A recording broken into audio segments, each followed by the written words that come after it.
Hello and welcome back to my channel. Welcome to another podcast edition. And this time around, I want to talk about something that is probably really near and dear to many people's hearts. You know, there's not many people on this earth who have not lost somebody that they love, right?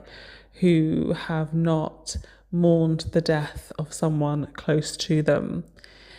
Now, I don't really talk about mediumship much on this channel, but if you follow me on Instagram, you'll see that I refer to myself as a psychic medium.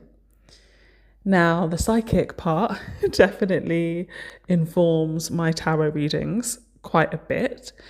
If you have watched my tarot readings, you'll know that I do a lot of channeling within my tarot readings. So, yep, I'm reading the cards, but I am mostly actually hearing messages, tapping into energy, and using that to inform a reading.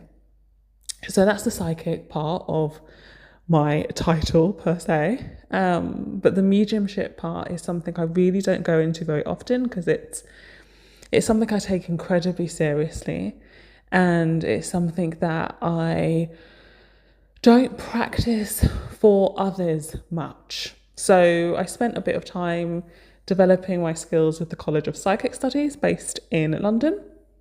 I have done a few mediumship readings in and outside of that course, but it's not something I do often, and that's because it's something that is very powerful, and I personally haven't quite worked out how best to share that. And maybe part of that is by doing this podcast, right? Because I think a lot of us, when someone we love dies, a lot of us want to be able to honor that person.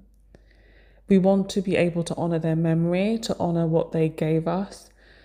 We want to be able to honor the life that they lived. And obviously, you know, a funeral is part of that. Talking about that person is part of that. But I thought I would offer in this podcast other ways in which you can do that.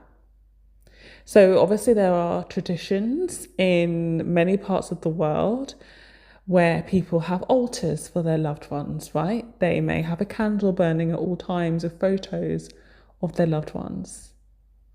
But this is not necessarily going to go into that side of things. This is going to go into more kind of practical ways that you can honor your loved ones, regardless, I guess, of faith or spiritual belief. Okay?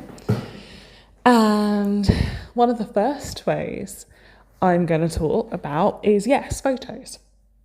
So not necessarily having an altar, but having a photo of that person in your house, that person or those people in your house. So I'm not one to have many photos in my house. I have started to be a little bit more mindful about actually printing out the photos that are on my phone. So I have a photo of me and my husband in my flat, but I also have a photo of my mum and a photo of my dad, who have both passed on.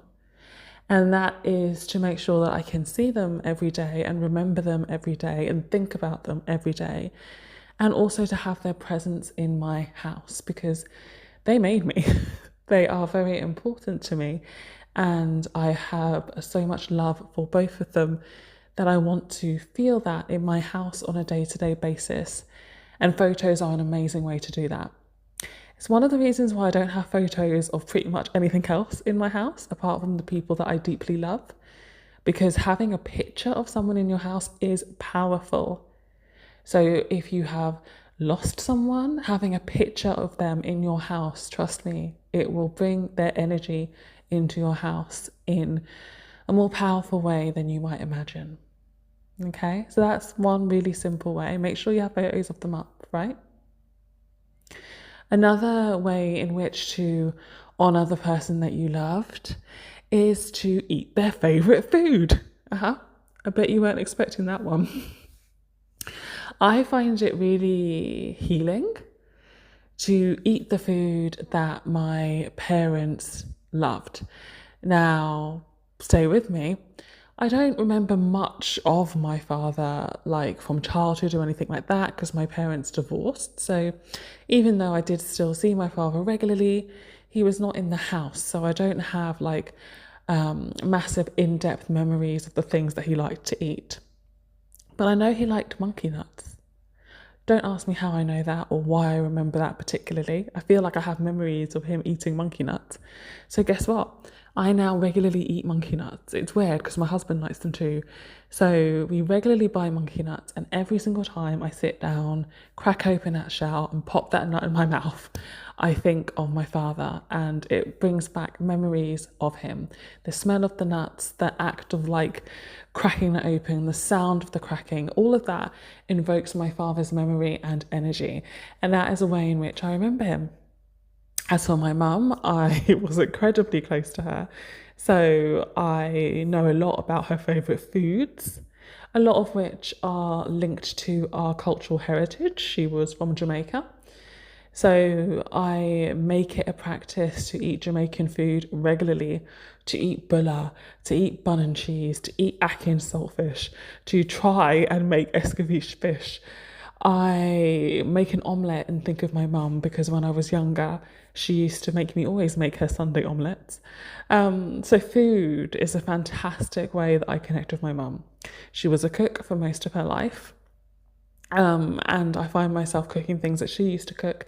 And I don't think I fully realised just how much she taught me in terms of cooking and just how much all of my cooking expertise now comes from her.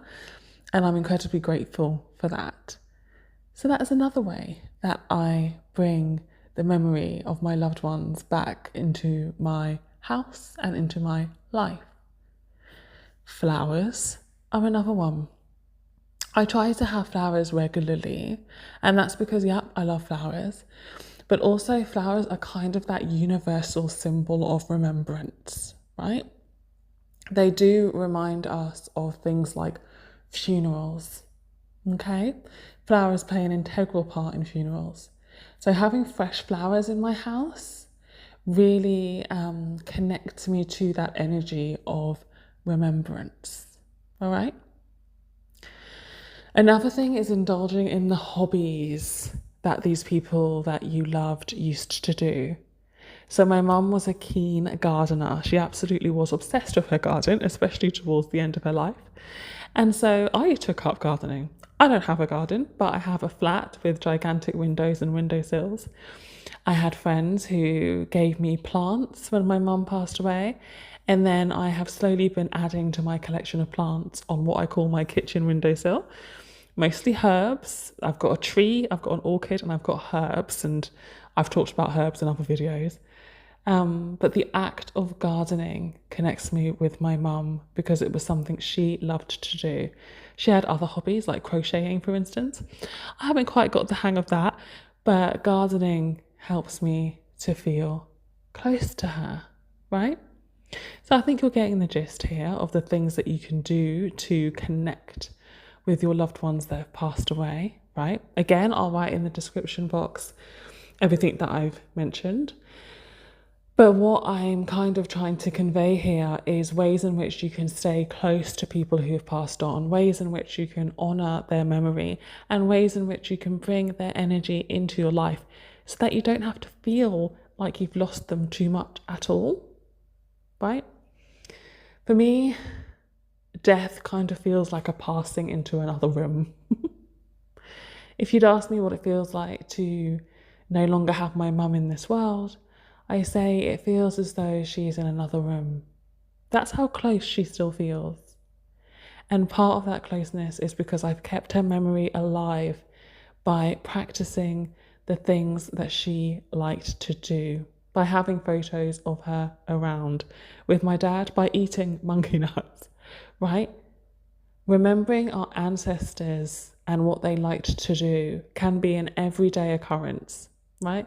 No need to set up an altar and have dedicated time to it if that's not what calls you to it. But just remember them in your everyday life and activities. And I promise you that helps to soothe the pain of them no longer being here. All right. I hope you enjoy this video. Take care. Bye.